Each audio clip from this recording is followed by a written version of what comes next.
ছেলেটা খ্যাপালো, ও নামাজ পড়ে, মুখে দাড়ি রেখেছে, ওকে বিয়ে করব।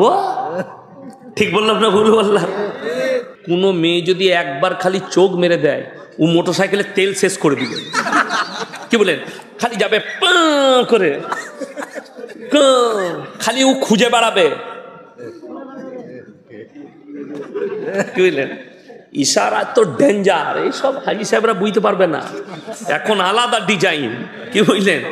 হাঁটে দেখা হলে, কি বুঝলেন, একবার 440 ভোল্টেজ জানেন, এই কারেন্টের তারটা ছুলে ঝটকা মারবে না? মারবে না? এর থেকেও ডেঞ্জার ঝটকা হচ্ছে মেয়েদের চোখ মারা। কি বুঝলেন? আরে বেলডাঙ্গায় বাসে চেপেছে বহরমপুর যাবে, একবার যদি খালি হেসে দেয়, যা বুঝা করগা, বাসের ভাড়া দিয়ে দিবে। আর একবার হাসলে তাকে নেমে বহরমপুরে নাস্তা করিয়ে দিবে। এর নাম হচ্ছে মেয়েদের চোখ। হিদায়েতের মালিক আল্লাহ কেমন বলে দিই, রাসূল আকরাম সাল্লাল্লাহু আলাইহি সাল্লাম নিজের চাচা জানকে কলমা পড়াতে পারেননি। ঠিক বললাম না ভুল বললাম? চাচা জান, অথচ যে কলিজা থটটা বার করে আমির হামজা রাদিয়াল্লাহু তাআলা নু চিবিয়ে খেয়েছেন, আল্লাহ তিনাকে ঈমান দান করলেন। আল্লাহ রাব্বুল আলামিন ওই জন্য মারাত্মক কোরআনকে এমন একটা মুকাদ্দাস কিতাব পাঠিয়েছে, এর মধ্যে বলা হয়েছে হুদাল্লিল মুত্তাকিন, যে ঈমান আনবে, মুত্তাকি হবে, তার জন্য আমার কোরআনে মারাত্মক উপদেশ আছে। আপনাকে খালি উপদেশটা গ্রহণ করতে হবে। আজকে দুঃখ কি জানেন? গোটা মুর্শিদাবাদ জেলার মানুষ, বেলডাঙ্গা থানার মানুষ সকলেই জানে 5 ওয়াক্তের নামাজ পড়া ফরজ। জানেন না? জানেন না বাবা?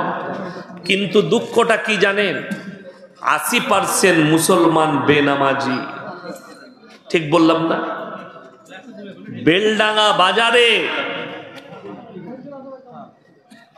80% মুসলিম, এতগুলো মুসলিমদের দোকান। দুঃখটা কোথায় লাগে জানেন? বেলডাঙ্গা বাজারে লটারি তো কাটছেই কাটছে মুসলিমরা, লটারির ব্যবসাটাও মুসলিমরা করছে। ঠিক বললাম না? হ্যাঁ। আচ্ছা, লটারি হারাম না হালাল বাবা?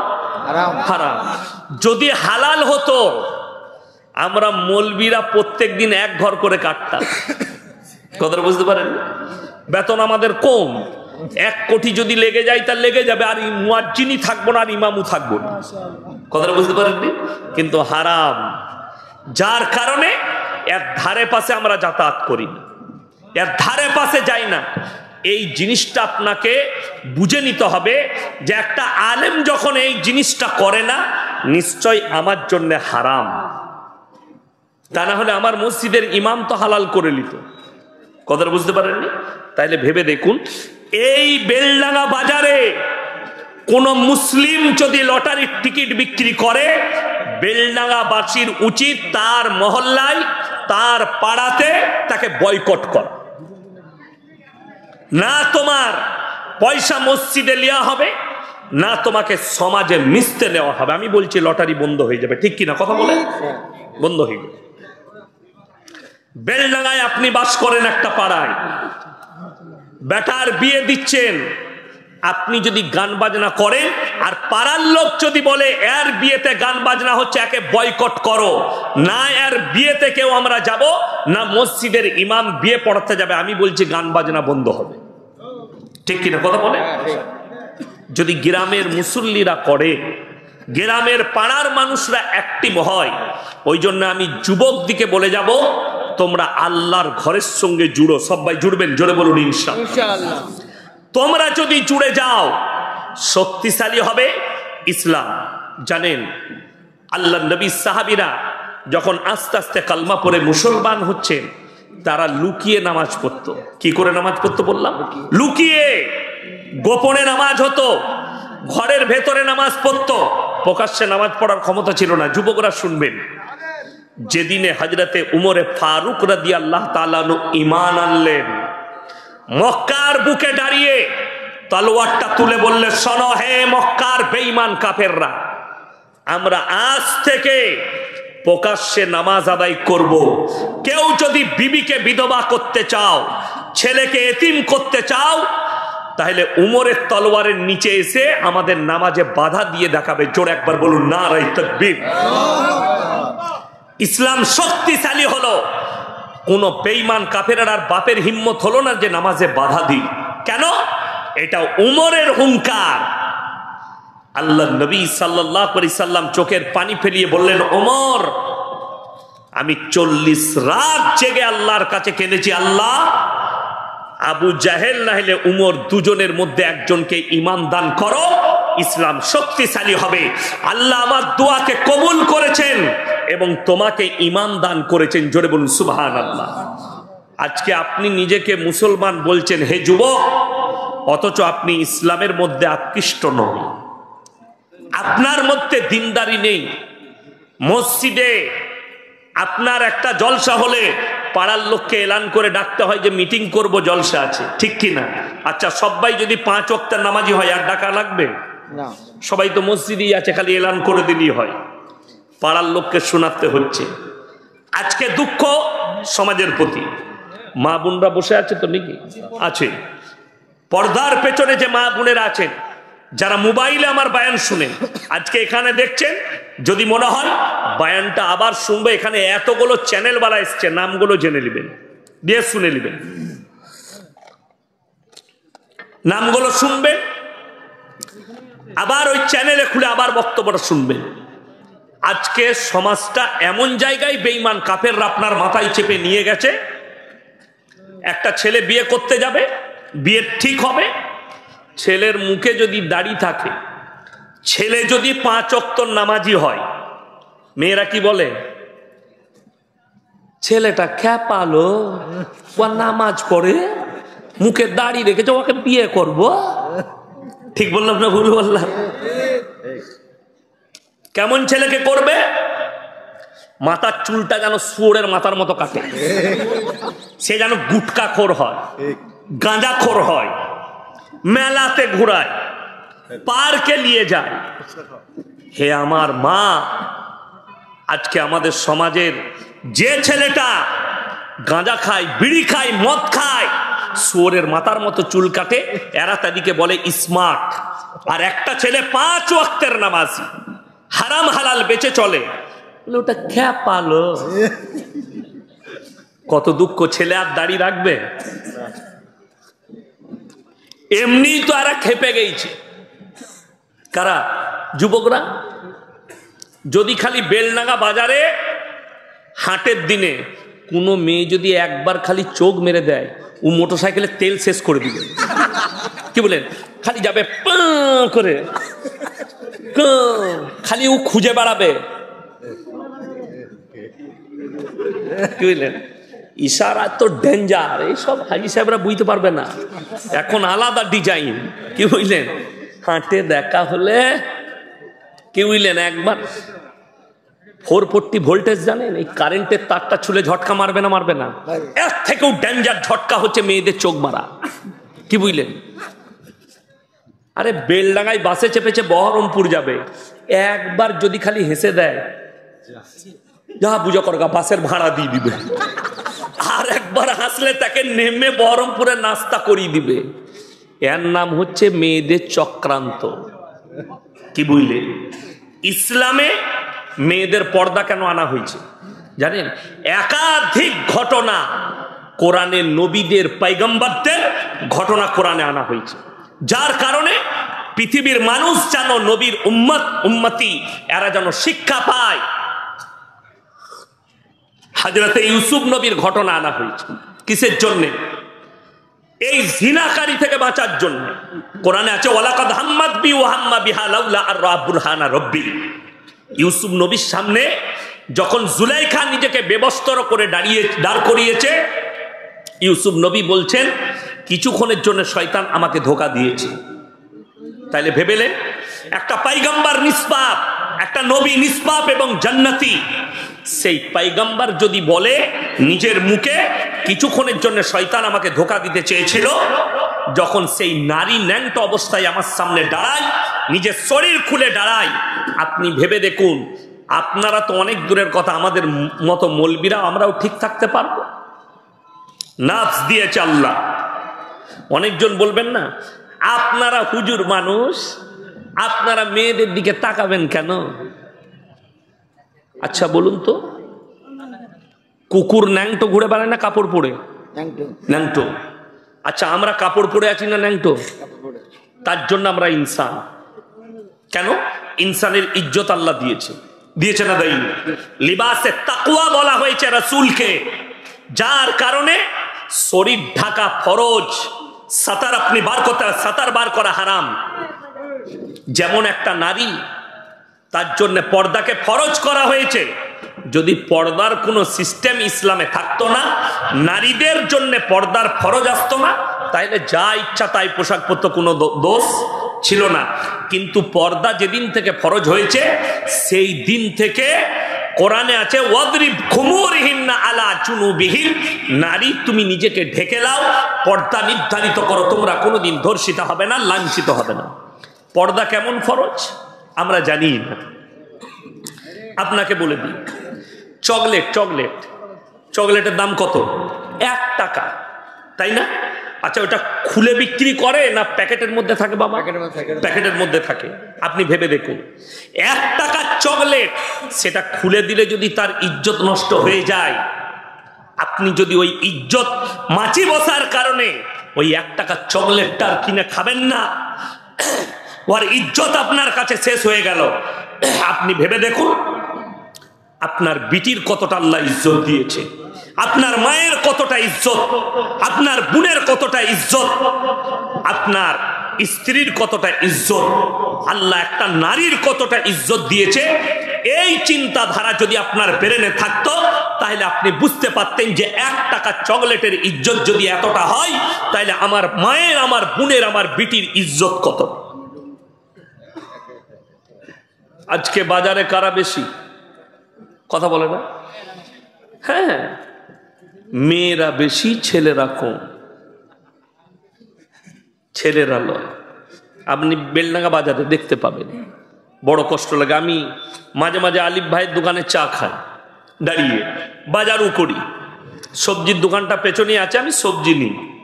তো একদিন আমি সবজি নিচ্ছি, ফল নিচ্ছি, তো জানি না এই এলাকায় বেলডাঙ্গা থানায় কিংবা এই মুর্শিদাবাদেরই মেয়ে, মা বিটি আছে, হয়তো আমার জলসা শুনে হুজুর সালাম আলাইকুম, সালাম আলাইকুম মুখে দিলে হয়, হাতটা বাড়াচ্ছে সালাম আলাইকুম, সালা কি বিপদ, তাই না?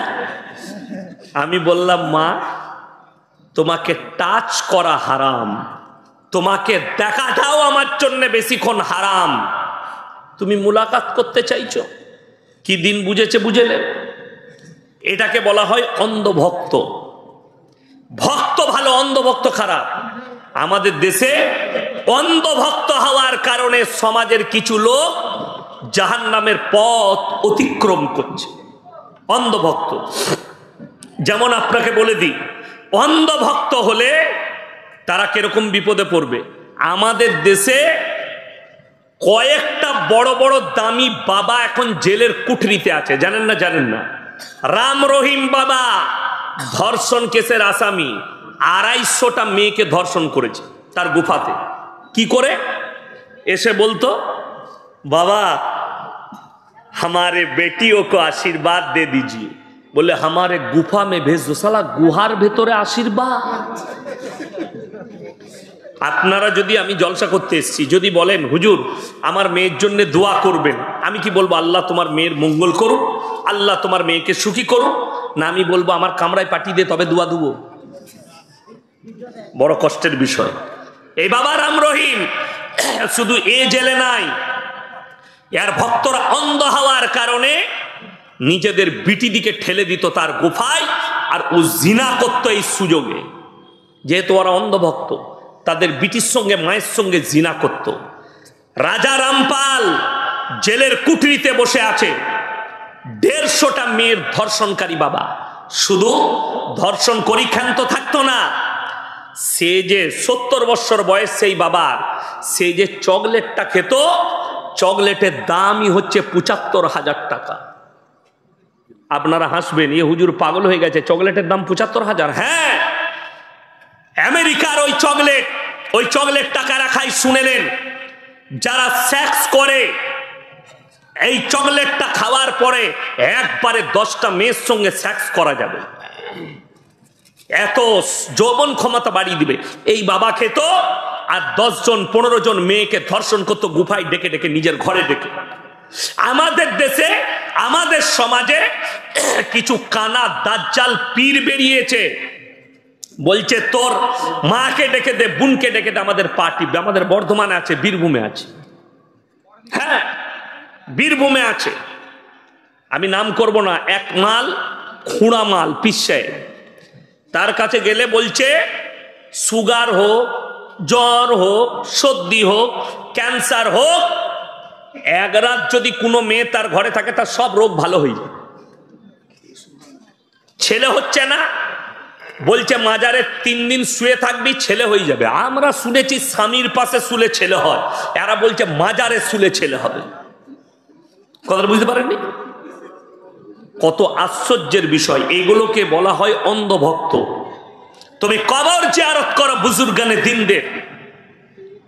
ইয়াসিন মারা গেছে, আমার মাদ্রাসায় গেলেন, ইয়াসিন ভাইয়ের কোন কবরস্থানে মাটি হয়েছে, আপনি আমার ভালোবাসায় কবরস্থান জিয়ারত করতে পারেন, কিন্তু এমন ভক্ত হবেন না যে কবরে সিজদা দিয়ে আমার কবরে কি হচ্ছে আমি জানি না, আপনি কবরে দাঁড়িয়ে বললেন ইয়াসিন ভাই তোমাকে ভালোবাসতাম, তো আমার একটু বরকত দিবে, আমার কি চলছে তুই এসে দেখে যা কবরে।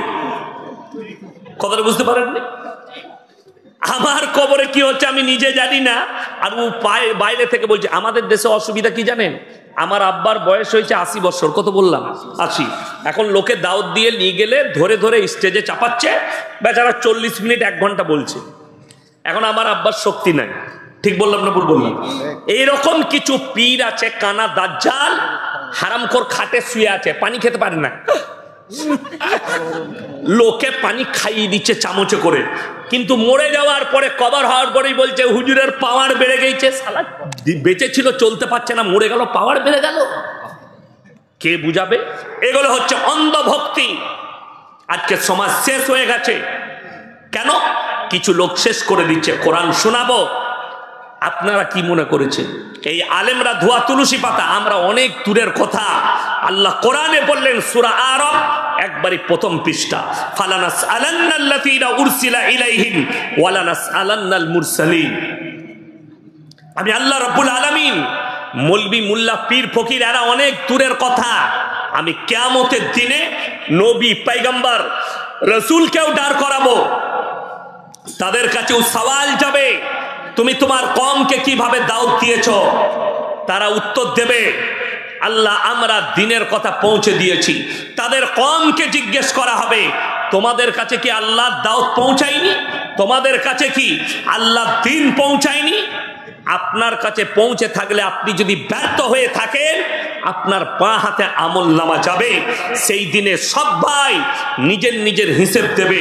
কিন্তু দুঃখের বিষয়, আমাদের দেশের কিছু ভণ্ড, কিছু জিলাপিখোর, কিছু মাজারখোর, কিছু সিন্নিখোর, এরা বলছে পীর ধরলে কোনো হিসাব লাগবে না, ডাইরেক্ট জান্নাতে যাবি, গাঁজা খার, মদ খা, যত পাপ করবি কর। আপনাদের মুর্শিদাবাদেই আছে, হ্যাঁ মুর্শিদাবাদেই আছে। এই কারণে কিছু লোক মদ উঠাচ্ছে না, গাঁজা উঠাচ্ছে না, পাপ উঠাচ্ছে না। সে জানে আমার কানা দাজ্জাল হুজুর আছে, আমি যাই পাপ করি জান্নাতে নিয়ে যাবে। চিমটি বাবার নাম শুনেছেন? এই বেলডাঙ্গার লোক, চিমটি বাবা কোথায়? আমার বর্ধমান জেলা। আমি জায়গার নাম করব না, এমনি তো গাল খাচ্ছি, কি বুঝলেন? এই চিমটি বাবার যখন ছাড়বে, তার যারা মুরিদ আছে খালি ফেসবুকে দেখে নেবেন গালগুলো কেমন দিবে।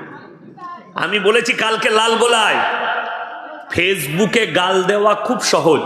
সহজ না? সহজ নয়, খালি লেখে ছেড়ে দিয়া ইয়াসিন হারামখোর, ইয়াসিন হারামের আওলাদ, এটা খালি লেখে ছেড়ে দেওয়া খুব সহজ। আমি বলেছি বাপের বেটা হলে একবার স্টেজে এসে দেখাবি গাল দিয়ে। এইখানে যদি গাল দেয়, সে আর ঘর যাবে, আমাকে কিছু করতে হবে না। আছে লোক, ঠিক বললাম না ভুল বললাম? তাকে থানায় নিয়ে যাবে, আর তা না হয় স্ট্রেচারে শুয়ে ঘর যাবে, এখানে যদি দাঁড়িয়ে কেউ মা বোন তুলে আমাকে গাল দেয়, এটা ছেড়ে দিবে? বড় কষ্ট লাগে, দুঃখ লাগে। গাল তুমি দিবে দাও, কিন্তু বড় কষ্টের বিষয় এরা এমন অন্ধ ভক্তই লিপ্ত হয়েছে যে পীর সাহেব আমাকে জান্নাতে নিয়ে যাবে আমি যতই পাপ করি। কোরআন খুলে ইন্নাল্লাযীনা ইয়াকতুমুনা মা আনজালাল্লাহু মিনাল কিতাব ওয়া ইয়াশতারুনা বিহি সামানান কালীলা উলাইকা মা ইয়াকুলুনা ফি বুতুনিহিম ইল্লান নার। হে আমার নবী বলে দাও, তারা কিছু এমন হুজুর থাকবে, বলবি থাকবে, আমার কোরআনের আয়াতকে লুকুবে খালি পেট চালাবার জন্য। তারা নিজেদের পেটেতে আগুন ছাড়া আর কিছু ভরে না। আজকে কষ্ট লাগে, দুঃখ লাগে, বেদনা লাগে এই সমাজের প্রতি। এরা নামাজ ছেড়েছে, হুজুরের ওপরে বিশ্বাস করে। এরা রোজা ছেড়েছে, হুজুরের ওপরে বিশ্বাস করে। ওই চিমটি বাবার কাজ কি জানেন? বর্ধমানে তার মারাত্মক কাজ, বলছে বছরে একবার ওরস হয়, তা ওরসে গাদা মুড়ির জোগাড় হয়। কারা? সারা বছর যা পাপ করেছ আমি চিমটি মেরে তুলে নেব। চিমটি মারবে, গুনাহগুলো টেনে নিবে ও। আমি বলি, ও যে লোকের গুনাহগুলো টানছে, ও রাখছে কোথায়? তো ও তো ইবলিসের বড় বাপ হবে, সব পাপগুলো তো ওর কাছে। কথাটা বুঝতে পারেননি? এ হারাম করে থেকে বড় হারাম করে পৃথিবীতে কেউ আছে? অথচ সে গাঁজা খায়, অথচ জিন্দেগিতে নামাজ জুম্মাটা পর্যন্ত হারাম করে পড়ে না, অথচ লোকের বলছে গুনাহগুলো তুলে নেয়।